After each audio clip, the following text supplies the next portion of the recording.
Selamat pagi Bapak Ibu semuanya. Pada kesempatan kali ini, saya Faizana Larena Putri akan menyampaikan materi micro teaching saya yang berjudul Pengenalan Preprocessing dalam Data Mining. Sebelumnya, saya perkenalkan diri terlebih dahulu. Saya Faizana Larena Putri, merupakan alumni dari S1 Sarjana Teknologi Informasi UIN Wali Songo Semarang, S2 Magister Sistem Informasi Universitas Diponegoro, dan saat ini sedang menempuh pendidikan lanjut di S3 Doktoral Sistem Informasi Universitas Diponegoro. Nah, seperti yang saya sampaikan sebelumnya, bahwa saya akan menyampaikan materi mengenai pengenalan pre-processing data dalam data mining. Jadi ada beberapa pokok pembahasan yang akan saya sampaikan. Yang pertama mengenai pengenalan pre-processing data, terdiri dari definisi dan juga pentingnya pre-processing data. Yang kedua, saya akan membahas mengenai jenis data dalam pre-processing. Yang ketiga, masuk kepada bagian pokok pembahasan, saya akan membahas mengenai metode apa saja yang digunakan dalam tahapan pre-processing data, yaitu bisa data cleaning, data transformation, data reduction, dan juga yang terakhir ada data integration. Lalu yang keempat, saya akan menyampaikan kualitas data apa yang nantinya dapat dihasilkan dari tahapan pre-processing data. Masuk kepada bagian pertama, yaitu pengenalan data pre-processing. Pada saat ini, kita akan mengenal data pre-processing yang merupakan langkah penting dalam data mining. Data pre-processing adalah proses yang digunakan untuk membersihkan atau memformat data mentah sebelum digunakan dalam analisis lebih lanjut. Data pre-processing merupakan langkah penting sebelum kita mulai menganalisis atau membuat model prediksi. Karena dalam banyak kasus, data yang kita dapatkan itu seringkali tidak sempurna atau kita sebut juga dengan dirty data. Seperti apa sih dirty data itu? Jadi itu merupakan sekumpulan data yang di dalam data tersebut itu mengandung data yang hilang, tidak konsisten, atau bahkan ada outlier yang mengganggu. Nah, oleh karena itu, preprocessing itu bisa kita gunakan untuk menyiapkan data tersebut menjadi untuk lebih relevan dan lebih bersih untuk dianalisis dan digunakan dalam pengambilan keputusan. Mengapa data preprocessing itu penting? Yang pertama, tahapan ini bisa membantu kita untuk meningkatkan akurasi model. Dengan memastikan data yang digunakan bersih dan relevan, model yang dihasilkan nantinya juga akan lebih akurat. Yang kedua, mengurangi noise dan juga outliers. Data yang mengandung kesalahan atau nilai ekstrim itu tentu saja dapat mempengaruhi model secara negatif. Jadi penting untuk kita tangani. Nah, tangani dengan apa? Yaitu dengan tahapan pre-processing data. Lalu kita juga bisa mempersiapkan data menjadi lebih siap untuk algoritma. Jadi nantinya di dalam pre-processing itu kita bisa mengubah data menjadi format yang dapat diterima oleh algoritma. Itu ada teknik yang kita sebut juga sebagai normalisasi atau encoding. Itu nanti akan saya bahas di poin ketiga. Lalu, dengan data preprocessing ini, kita juga bisa menangani missing values yang nantinya bisa meningkatkan akurasi model. Jadi, data yang hilang tadi, atau data kotor, itu kita bisa isi dengan tahap teknik-teknik yang terdapat dalam data preprocessing. Jadi, nantinya preprocessing ini memastikan data yang hilang bisa diatasi, baik dengan menggantinya dengan nilai lain atau menghapusnya. Yang kedua, mengenai jenis data dalam preprocessing. Nah, di sini kita lihat ada beberapa tabel yang menunjukkan berbagai jenis data dalam preprocessing. Yang pertama, ada data numerik. Ini merupakan data yang berbentuk angka dan bisa dihitung atau diukur seperti usia, pendapatan, skor, dan juga suhu. Dalam preprocessing, kita dapat melakukan normalisasi untuk mengubah data ke dalam skala yang seragam, standarisasi untuk menyesuaikan skala variabel, dan juga kita bisa gunakan deteksi outlier untuk menemukan nilai-nilai ekstrim yang bisa mempengaruhi hasil analisis. Yang kedua ada data ordinal. Jadi di sini merupakan data yang memiliki urutan atau ranking, tapi jarak antar nilainya tidak konsisten. Contohnya sering kita ketemui bahwa skala penilaian misalnya 1 sampai 5 atau tingkat pendidikan SD, SMP, SMA, universitas atau peringkat produk itu termasuk dalam data ordinal. Nah, untuk data ini, teknik apa yang cocok? Kita bisa gunakan encoding ordinal yang memberikan nilai numerik berdasarkan urutan kategori dan terkadang normalisasi untuk menyesuaikan skala. Lalu yang ketiga, ada data kategorikal. Data ini memiliki kategori atau label tanpa urutan, misalnya jenis kelamin, status pernikahan, atau negara. Proses apa yang bisa kita gunakan?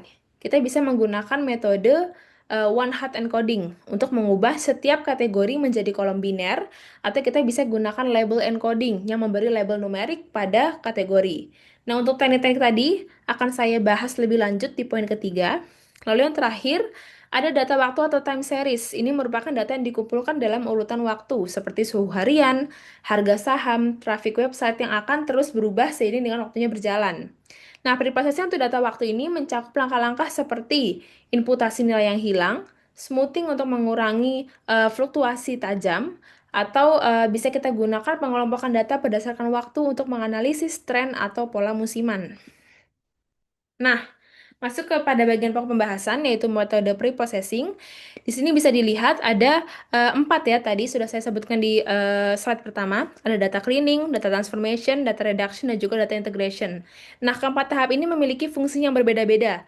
Yang pertama untuk data cleaning itu bisa menghapus data yang hilang, menghapus duplikasi, memperbaiki inkonsistensi.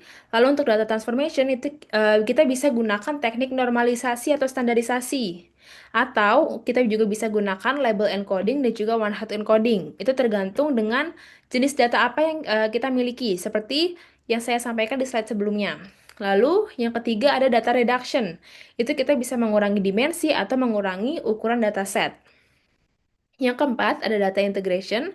Itu kita bisa menggabungkan data dari berbagai sumber dan menangani data yang tidak konsisten. Nah, contohnya di sini yang pertama ada data cleaning. Bisa dilihat pada tabel sebelah kiri, pada ID keempat dan juga kelima. Nah, pada ID keempat dan kelima itu terdapat nilai nol di kolom umur, nama, dan juga pendapatan. Nah, di sini kita bisa saja mengisi dengan rata-rata atau nilai lain yang lebih relevan. Bisa pakai rata-rata, bisa pakai nilai tengah atau median. Nah, di sini saya memakai nilai rata-rata. Jadi, pada sebelah kanan itu kita bisa lihat bahwa nomor 4 itu sudah memiliki kolom umur. Dan nomor 5 kita bisa isi dengan nama sembarang. Nah, jadi untuk umur dan pendapatan di kolom 4 dan juga 5 itu diisi dengan nilai rata-rata atau nilai median atau nilai yang relevan, itu bebas. Nah, untuk yang kalau kita cek lagi, yang pertama ada Alice, kedua Bob, ketiga ada Alice lagi. Nah, ini merupakan data yang sama. Nama, umur, pendapatan, dan juga lokasinya juga sama. Nah, itu kita bisa hapus duplikasi pada ID ketiga. Jadi nanti ID Alice ini akan hilang atau dihapus. Jadi hasilnya ada di tabel sebelah kanan. Lalu, yang kedua ada data transformation. Di sini saya gunakan ada dua teknik, yaitu z-score normalization dan juga min-max scaling. Di sini yang pertama mengenai z-score normalization. Ini digunakan untuk mengubah data agar distribusinya memiliki rata-rata 0 dan standar deviasinya 1. Itu menggunakan rumus Z sama dengan X min rata-rata dibagi standar deviasi. Bisa dilihat di sebelah kiri yang sebelum ditransformasi, itu rentan nilainya beda-beda. Ada yang 5.000, 4.500, 6.000, 5.500, 4.800. Itu rentangnya jauh berbeda. Ada yang 6.000 ke 5.000 sudah beda 1.000, ya kan? Jadi, untuk menangani hal tersebut, untuk menyamakan range-nya atau distribusinya, kita bisa gunakan z-score normalization. Nah, nantinya kita bisa hitung ada di tabel sebelah kiri di bawah rumus. Jadi untuk perhitungan ID 1, ID 2, ID 3 sampai ID 5 itu merupakan hasil dari normalisasi dengan z-score yang saya lampirkan di tabel sebelah kanan. Nah, dengan ini jarak atau range antar data itu tidak terlalu jauh. Jadi distribusinya bisa dikatakan dengan rata. Lalu metode kedua itu bisa menggunakan min-max scaling. Itu digunakan untuk menyesuaikan data ke dalam rentang tertentu, misalnya antara 0 hingga 1. Rumusnya apa? Yaitu X min dibagi X max min X min. X min itu nilai terkecil dalam data. X max itu nilai terbesar yang dimiliki data. Contoh perhitungannya ada di sebelah kiri di bawah rumus. Ada min max untuk ID 1 sampai ID 5. Ini merupakan hasil dari skala min max. Saya lampirkan juga di tabel sebelah kanan. Jika dilihat dari perbandingan sebelum dan sesudah, itu kita bisa dapatkan kesimpulan bahwa setelah di min max scaling, nilai tersebut berubah menjadi dalam rentang 0 hingga 1. Nah, berarti nilainya juga tidak berjauhan, tidak seperti sebelumnya. Ada yang 4.800, 4.500, ada juga yang 5.000 sampai 6.000. Jadi, karena range-nya jauh, kita bisa gunakan min-max scaling untuk mendapatkan nilai antara rentang 0 hingga 1. Nah, kapan sih kita pakai Z-score, kapan kita pakai min-max scaling, itu tergantung dengan kebutuhan. Kalau Z-score itu bisa menghasilkan nilai negatif 0 hingga 1 atau lebih. Nah, kalau misalnya kita gunakan min-max scaling, itu hasilnya pasti antara 0 hingga 1. Jadi itu disesuaikan dengan kebutuhan masing-masing. Karena kalau misalnya pakai, misalnya kita mau membangun model menggunakan CNN, itu kan sangat sensitif dengan nilai negatif ya. Jadi kita bisa gunakan min-max scaling biar dia tidak menghasilkan nilai negatif. Jadi tergantung dengan pemodelan apa yang ingin kita bangun. Kita bisa gunakan z-score ataupun min-max scaling. Setelah itu masuk ke dalam data transformation. Tadi ada dua, ada label encoding dan juga one hot encoding. Yang pertama saya akan bahas mengenai label encoding. Jadi label encoding ini mengubah kategori menjadi angka. Misal, jika ada kategori seperti red, green, blue yang ada di tabel atas yang sebelum, untuk Alice red, Bob green, Carol blue, itu bisa kita gantikan dengan angka.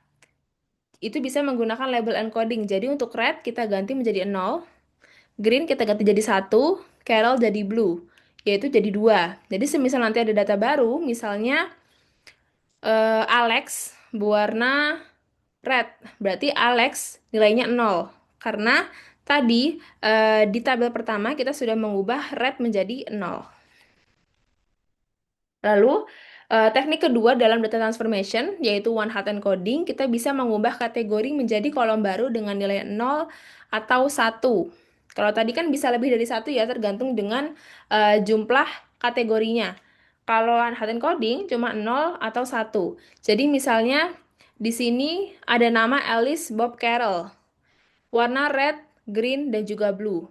Di sini kalau kita lihat di tabel setelah di tabel 1, di tabel setelah di ID 1 ada nama Alice, dia warnanya red, kita kasih angka 1.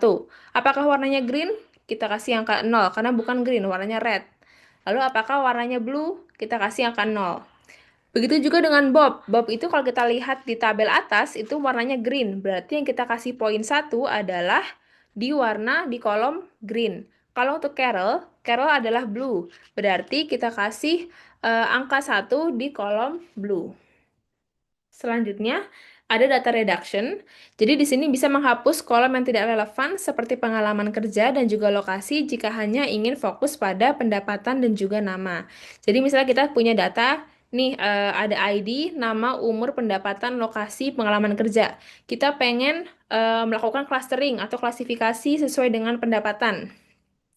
Itu kita bisa hapus data yang tidak relevan seperti data umur, data lokasi, dan juga pengalaman kerja. Jadi kita bisa hanya menggunakan ID, nama, dan juga pendapatan. Setelah itu data integration, seperti namanya ya integration. Jadi di sini kita menggabungkan data dari tabel lain. Contohnya di sini ada dua tabel, ada data pelanggan dan juga data pembelian. Itu kan ID, di data pelanggan kan ada ID, nama, kota, umur. Di data pembelian ada ID, produk, dan juga jumlah. Itu bisa kita gabungkan sesuai dengan ID. Ada di tabel sebelah kiri, di tabel setelah. Jadi di sini setelah kita gabungkan, kita punya kolom tambahan, yaitu ID, nama, kota, umur, produk, dan juga jumlah.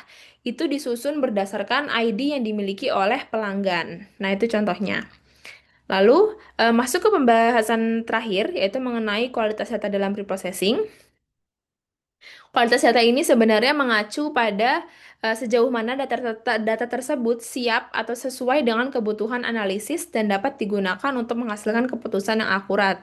Itu berdasarkan model yang nantinya akan kita buat. Nah, faktor apa yang dapat mempengaruhi kualitas data?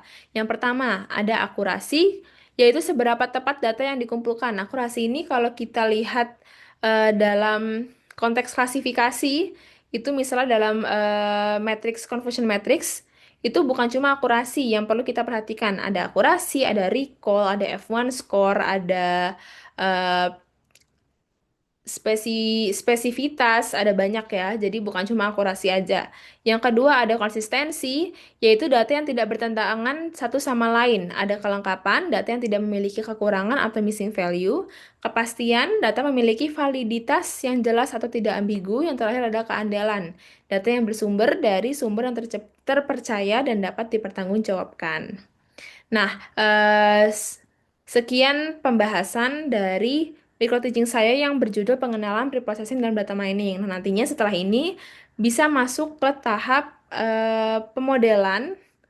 Jadi setelah kita memahami preprocessing, kita sudah punya data yang siap untuk dilakukan analisis, kita baru bisa masuk ke dalam pemodelan data. Nah, sekian dari saya. Terima kasih.